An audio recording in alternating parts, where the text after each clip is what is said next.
30대 매수자가 최근 강남에 엄청나게 많이 드러나고 있는 건 알고 계시죠? 알고 있죠. 네. 그래서 30대들이 지금 강남에 들어오고 있는데요.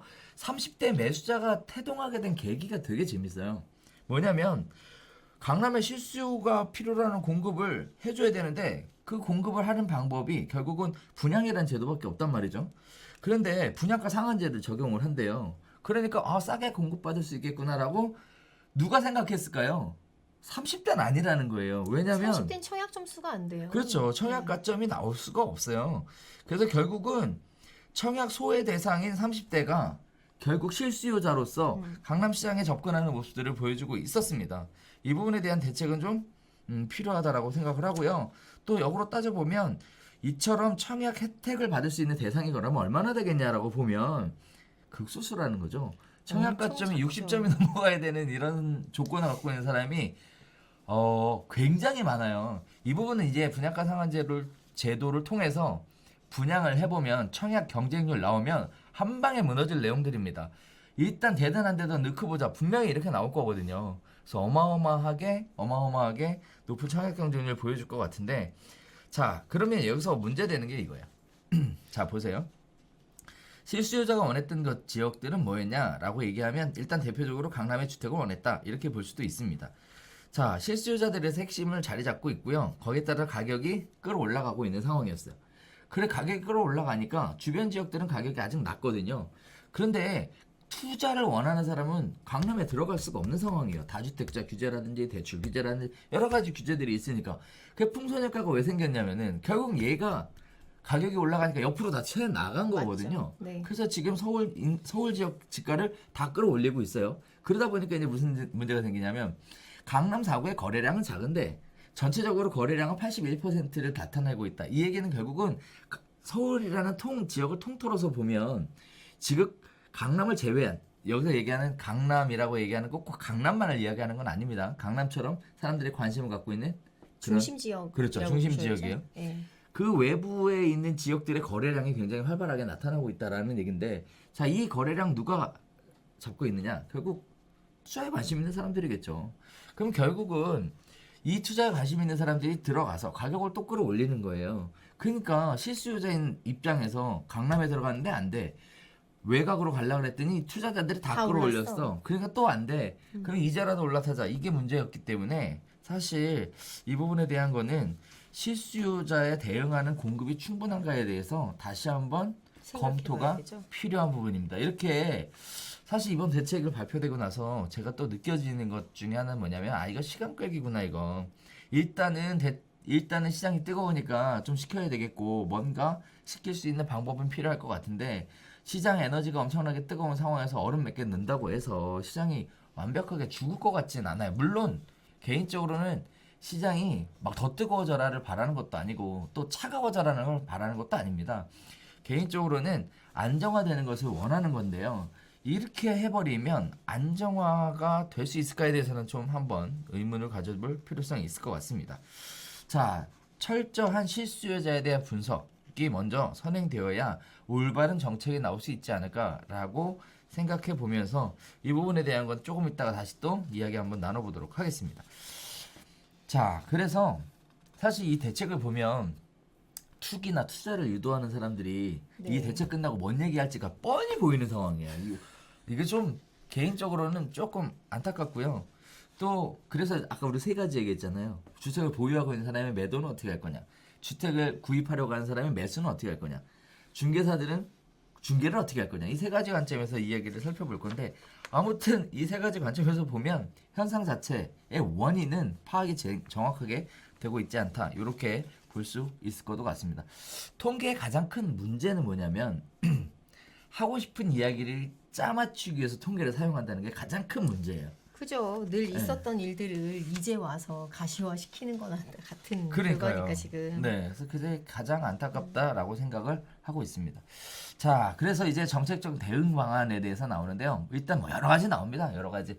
자, 한번 볼게요. 일단은 갭 투자에 대한 얘기, 그 다음에 다주택자, 그 다음에 대출에 대한 이야기, 그 다음에 보유세에 대한 이야기, 그 다음에 양도소득세에 대한 이야기, 그 다음에 분양가 상한제에 대한 이야기, 자, 다음에 공급에 관련된 이야기. 그래서 굉장히 다양한 이야기들을 하고 있어요. 총 6가지 이야기를 하고 있는데, 7가지 이야기죠. 7가지 이야기를 하고 있는데, 아무튼 요 내용을 정리해보면 이렇게 깨알 같은 글씨로 정리가 되더라고요. 한참 봤어요, 이거. 이거 보고 이해가 되던가요? 아니요, 저 뒤에 바로 넘겼습니다. 아, 그렇죠. 요약은 참 잘 해놨습니다. 내용을 전반적으로 이해하고 있는 사람 입장에서 보면, 굉장히 좀 잘 됐구나. 디테일이 이런 더 생각이- 중요했기 때문에.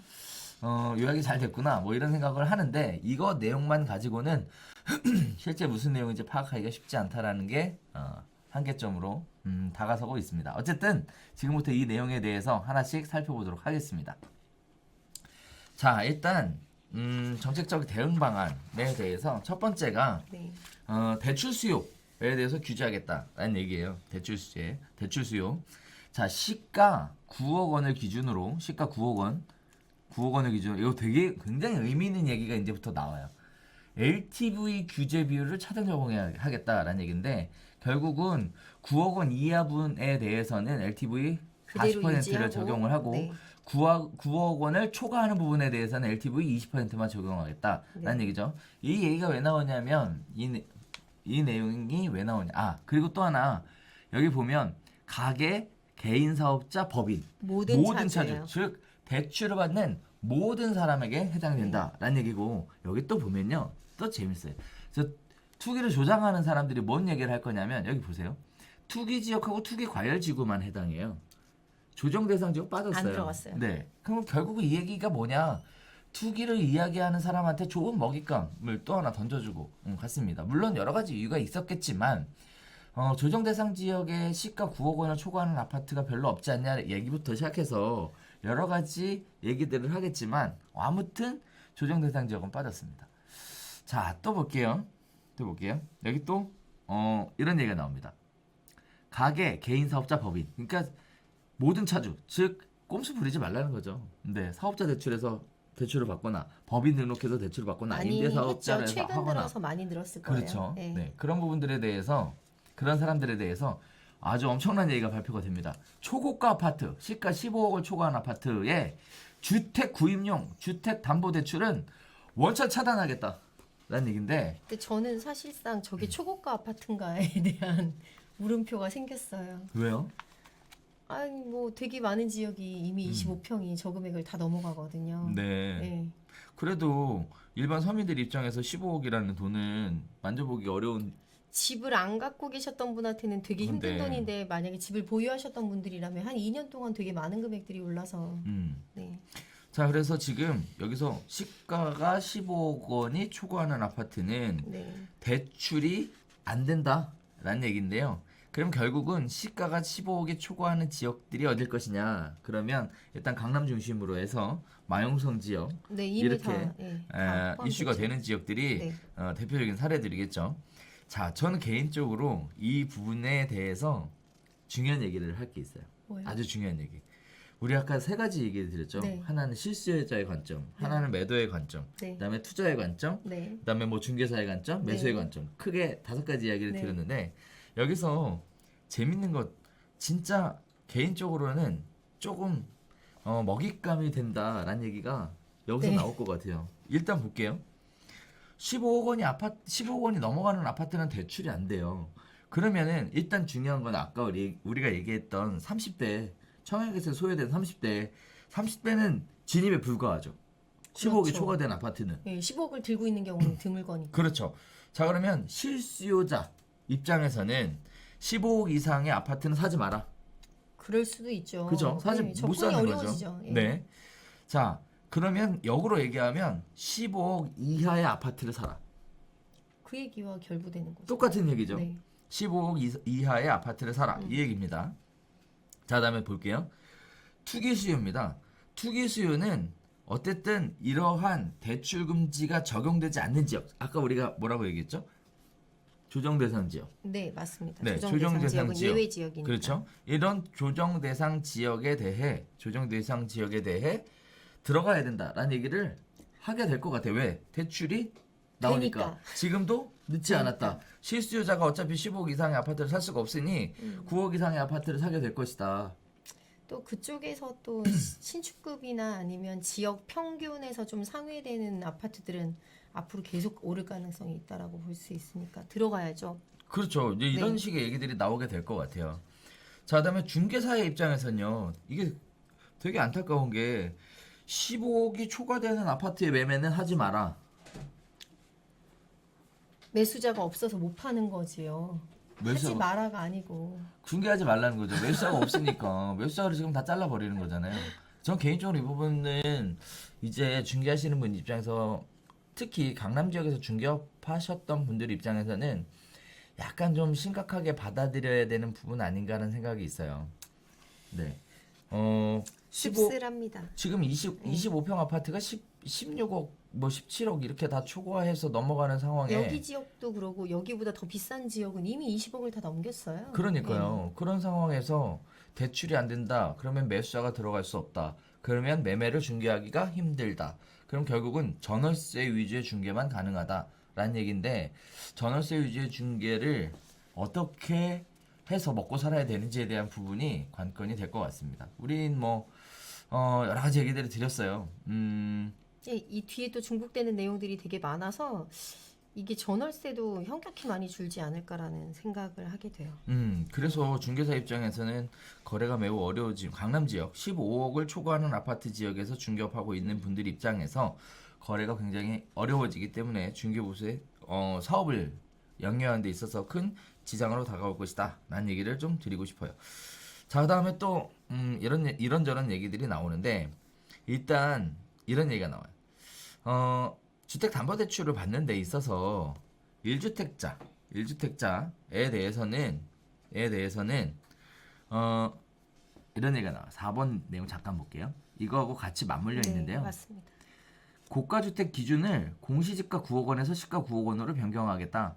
즉 계약서를 써갖고 갔는데 9억 원이 넘으면 고가주택으로 본다라는 거예요. 그렇죠. 그렇죠? 예. 자, 이것도 마찬가지. 투기지역 투기과열지구에서는 1주택 세대의 주택 구입, 무주택 세대의 고가주택 구입에 대하여 1년 내 전입 및 처분을 의무를 부여하겠다.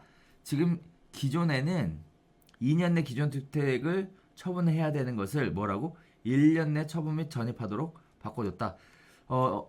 그 다음에 9억 초과 주택을 구입한 무주택 세대주도 2년 내 전입해야 되고 전입해야 됐던 것을 1년 내 전입해야 되는 걸로 바꿨다라는 얘기인데 결국은 볼게요. 담보대출을 받는다라는 얘기는 결국은 1년 내 실제 들어가서 살아야 된다라는 얘기예요. 그런데 실제 지금 현재 보면 세입자가 있는 경우는 담보대출이 안 되잖아요. 그렇죠. 대부분 본인이 매수하시는 포인트로 대출이 가능하기 때문에 네. 요거는 아주 일부의 케이스지 전반적인 사항은 아닌 것 같고요. 네. 그래서 이주 수요들이 주택을 매수해서 들어갈 때 기존 네. 주택을 매각하라는 얘기죠. 그렇죠. 결국 네. 처분하고 진입해야 네, 되니까. 네, 네, 네. 그 결국 얘는 그걸 두 조금 가지를 생각을 하고 있는 거예요. 뭐냐면 그 뭐죠? 구축에 대해서 시장에 네. 매물로 나오란 얘기. 그렇죠. 그렇죠? 주택을 사서 걸더 보유만 하지 강화시키는 말고. 거니까. 맞아요, 네. 맞아요. 그런 얘기들을 지금 하고 있는 거예요. 그래서 팔아라 이런 얘기인데 우리 조금 전에 얘기했던 거하고 같이 비교를 해보면 이런 얘기가 돼요. 9억 원이 되면 9억 원이 넘으면 들어가서 살아야 되는 거예요. 대출을 받으려면. 그럼 맞습니다. 그렇죠? 네. 그러면 이제 무슨 얘기가 나오냐? 조정 대상 지역 중에 해당이 안 되죠. 9억 원 이하의 아파트로 네. 투기 수요는 갈 수밖에 없는 거예요. 맞습니다. 지금 그렇게 만들어 준 거예요, 이 네. 케이스가. 네. 그리고 실수요자는 어디로 가느냐? 9억 원이 넘고 15억 원이 안 되는 지역. 요 지역으로 들어가라는 얘기예요. 조정 대상 지역이 가야죠. 왜냐하면 거기는 지금 시가 9억 원이 아니고 공시가 9억 원이 적용될 거거든요. 네. 그러니까 공시가 9억 원이면 거의 시가 15억까지도 갈 수 있는 범위이기 때문에 실질적으로 내가 들어갈 수 있는 물량의 폭이 더 넓어지는 거예요. 그러니까요. 예. 그래서 실제 이 얘기를 딱 정리해 보면 네. 정리해 보면 딱 이렇게 정리가 돼요. 그럼 실수요자는 9억 원이 넘고 15억 원이 안 되는 곳에 네. 그곳에 주택을 마련해라 이런 얘기인 것 같고 투자에 관심 있는 분들 뭐 여기서는 투기 수요라고 하지만 투기 수요는 어디로 가느냐 그러면 비적용 지역으로 9억 원 이상 이하의 아파트 지역으로 가라. 네. 이렇게 정리가 될 것 같아요. 요렇게. 그러면 이제 당장 내일부터 할 얘기가 그런 지역이 어딘지 리스트가 나올 것 같다는 얘기. 예감. 네. 이건 분명히 무슨 찌라시 돌듯이 제가 네. 있는 동네가 아니어서 참 억울해요.